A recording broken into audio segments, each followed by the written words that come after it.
Dark Shadows Review. Frankie Smales, host. Sony Handycam, Slate 102, take 1. Date is 27th of August 2016. Int.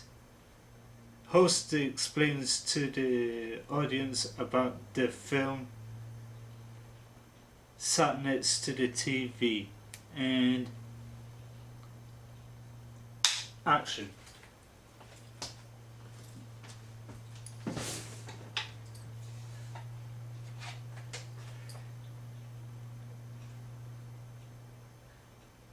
In 2012, Tim Burton came up with this idea of translating one of the most treasured weird gothic subdramas of the 1960s into a big screen adaptation, which is basically a central story about Barnabus Collins, that was a young aristocrat from an industrious family that got killed by Angelique, that was an aspiring witch in the occult and that, where she, out of bitter rage, dispatches her victims in order to get to Barnabus Collins, including hypnotising his lover Josette to lead to her doom. So Angelique can have Barnabus alter herself, but without a cultural awareness, as in a failed attempt to rescue Josette. Barnabus got cursed into living centuries in a waking nightmare that turned him into a fiendish vampire. That got cornered by Angelique and the villagers with pitchforks and torches and that buried him for decades of slumber. But when he woke up centuries later, everything that he once knew has changed until he didn't realise that the decade was the transcendent 1970s, which is all the hip culture and rock status quo, and that. He returns back to the places of his heritage, and he finds out the shipping empire that his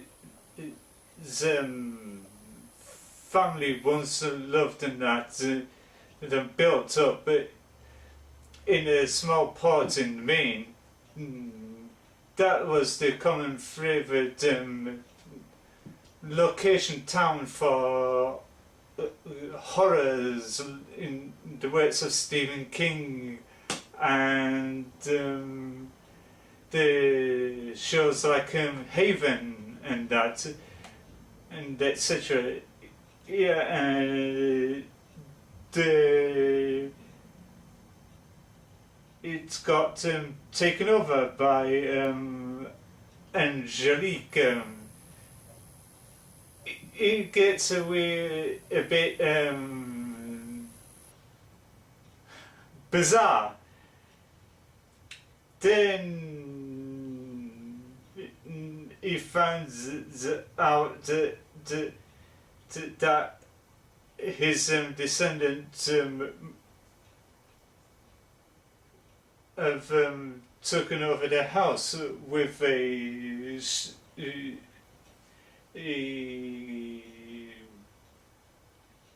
creepy butler and a womanizing father. However, along comes this woman that resembles Josette, and that. As for Barnabus, he finds it hard to adapt to modern day culture, like televisions and that. He pulls the cord out the back of the TV, and for some strange reason it was still playing the footage of the performance of the Carpenters song "I'm on the Top of the World" and all that lot. But cultural understandings about that, when you normally yank something at the back of the screen, the TV dies. It's don't play, but it doesn't pan out. So the Chloe Grace Moretz character asks Barnabus, "Have you ever been stoned?" But Barnabas's confusion, he said, "They tried to stone me once and it did not work." He did not realise stone in the 60s culture was somebody being shit out the brains by taking drugs and that to get a high and etc. But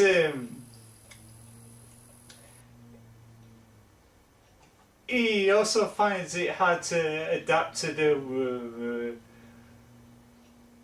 person Alice Cooper. He thought it was a girl because of the guy is known by his real name, Vincent Fernier, that took on the name Alice Cooper in the early 70s as when he became famous and that. And one thing that's unique about Dark Shadows is every time Tim Burton comes up with a film, he always seems to cast Johnny Depp and Helena Bonham Carter. For some strange reason or another, it's like a Joe paradox.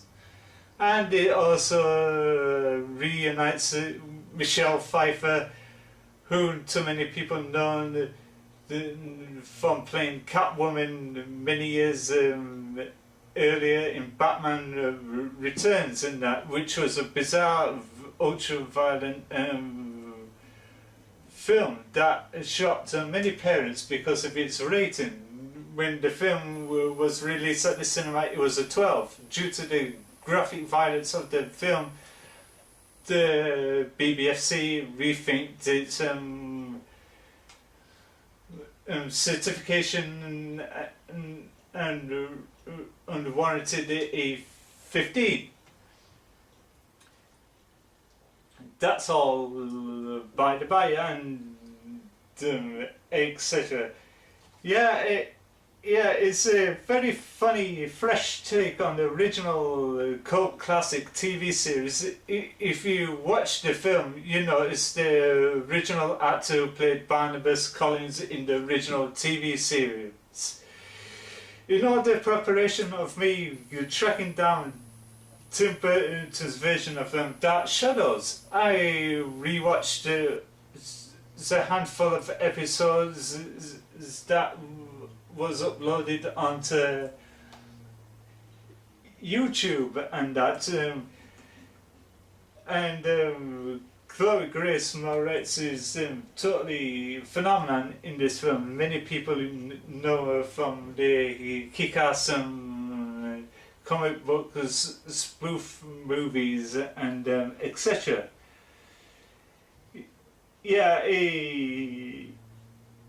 yeah, he finds it difficult to adapt the way of culturisms of today in that. But he finds out that Johnny Lee Miller, who was no stranger to starring in horror films, in that he starred in a film in 2000 called Dracula 2000, which had Jennifer Esposito and Jerry Ryan and Colin Fitzpatrick. That all became Gerard Butler's vampire Brides of Destruction, and that, which Johnny plays the protege of Van Helsing, and that. And in this film it stars Eva Green, a French actress who starred in multiples of films, including Sin City 2, A Dame to Kill For, whatever, and one of the Bond films, as you will notice, and that. And it's got quite a lot of interesting cast choices and that. And you notice walk on apart from the late legend Christopher Lee, who was a brilliant horror legend of his time, and etc. Like Eva, he was known for being in one of the Bond films. You said he was in one of the Bond films in the 70s, playing Francisco Scaramanga and etc. And it's a very good, interesting, well-crafted screenplay by Seth Graham Smith, and Johnny Depp also has producers credits, and that. Yeah, it's basically like True Blood meets Vampire Diaries meets the Addams Family and the Twilight. All those elements rolled into one message, ultra generic, weird, goth laughers, which is good for Halloween and etc. Next, Michelle Pfeiffer's Catwoman in Batman Returns, Witches of Eastwick, and Wolf, where she plays alongside another Tim Burton Batman alum, Jack Nicholson, and that. In which I will be reviewing more horror films in my October Halloween review special called Gotober, and that. Yeah, it's got a lot of interesting cast choices and that. Yeah, very bizarre and very weird. But Tim Burton has a notorious habit of having his characters impaled, makeup them it's more like porcelain dolls and that. I don't know why he does it. It's his thing, and he goes over the top with the explosions. There's a scene where Eva Green's character Angelique cast a spell on the Collins fish distribution factory, and for it to explode, but with a purple haze and that. Which is totally bizarre, but explosions do not go that colour goes orange and white and that, which is totally bizarre. But the battle between Barnabus Collins and the Michelle Pfeiffer character and Chloe Grace Moretz's character and Ava Green's character, for some strange reason, she starts cracking up like a porcelain doll. I don't know why, because it turns out that she was also cursed, going through her own hellish nightmare of living centuries as a witch. She can't love anybody and everything, and like Barnabus Collins learns that the Helena Bonham character it was up to the devious trick where he finds out she wasn't using her blood to cure his vampire addiction, it was the other way around. So in order to cover it up, she gets dumped into a river or whatever, and along the pier. But the oddly bizarre thing about the film is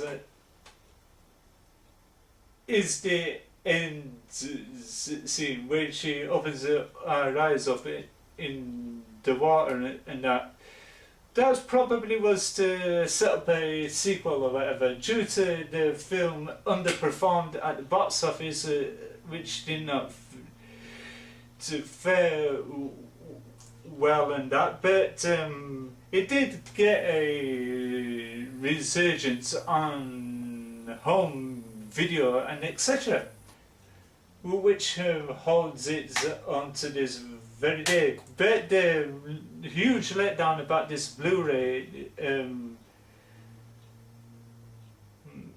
version of Dark Shadows is there's no special features like making of and the theatrical trailers, apart from the deleted scenes, and that's basically it. And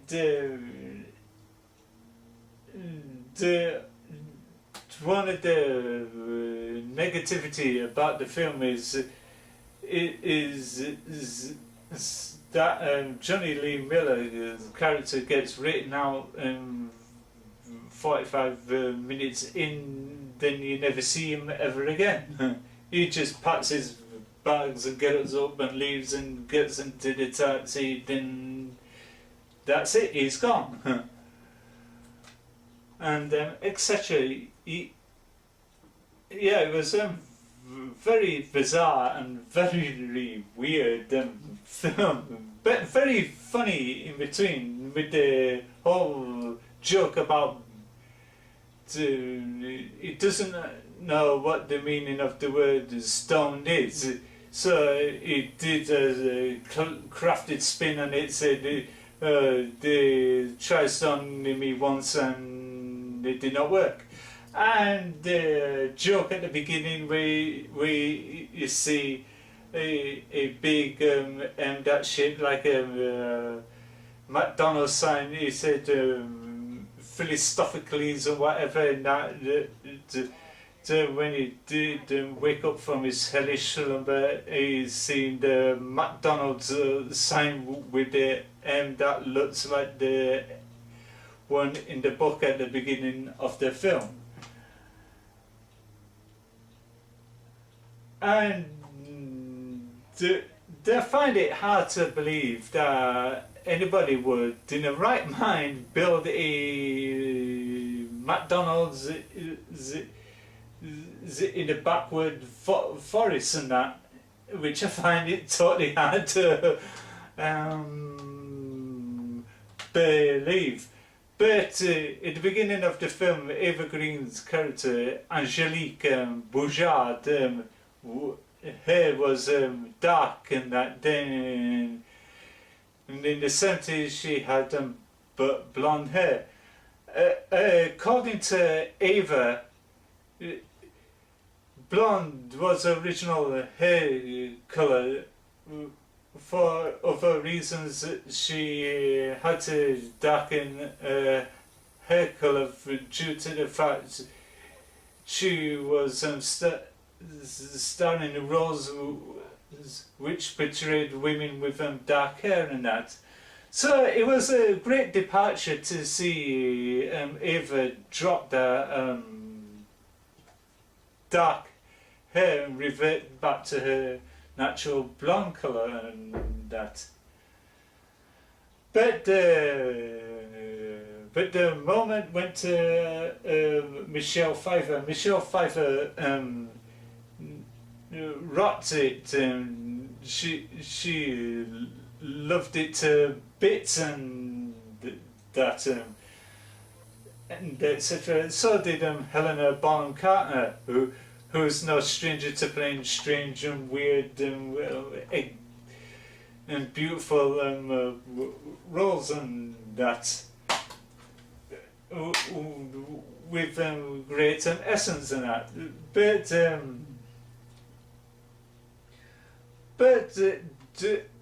I didn't see nothing wrong in Johnny Depp's performance, and I thought it was brilliant.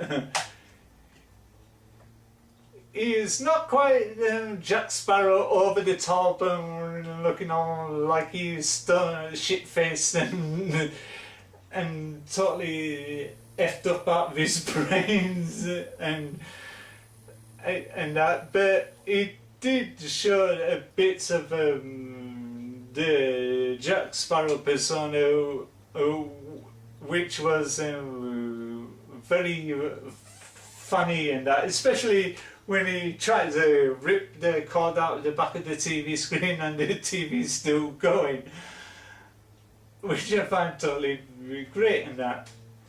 But as for Chloe Grace Moretz turns into the werewolf, she was brilliant in that.